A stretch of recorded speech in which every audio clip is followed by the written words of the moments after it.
Night patrols have become a way of life in Chios. The men guard the village perimeter in shifts. They say refugees from a nearby camp have broken into their homes, trampled their crops, and eaten their livestock. Tonight, the camp seems quiet.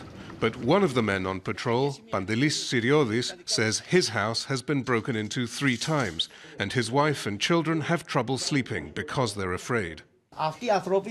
These people have personally cost me more than €2,000. I had to install alarms in my home. I had to buy guard dogs.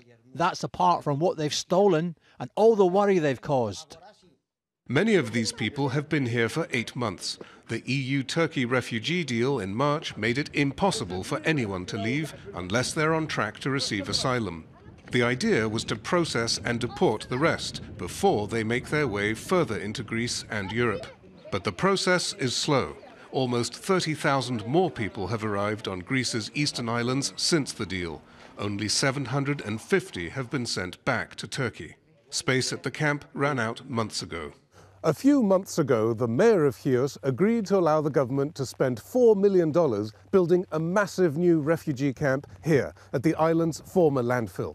But many of the people of Chios have since soured to this idea, and the municipal council has now voted overwhelmingly against it.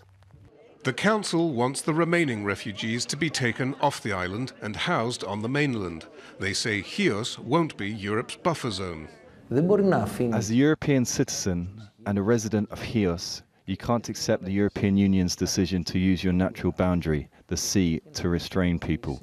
We should be able to put up a fence and say we won't allow people outside this fence. But we don't want to say we're putting up fences, which is rather hypocritical. So we say we don't fence people in, we just won't allow them to leave Chios. The deal between Turkey and Europe was announced with an air of hope 8 months ago.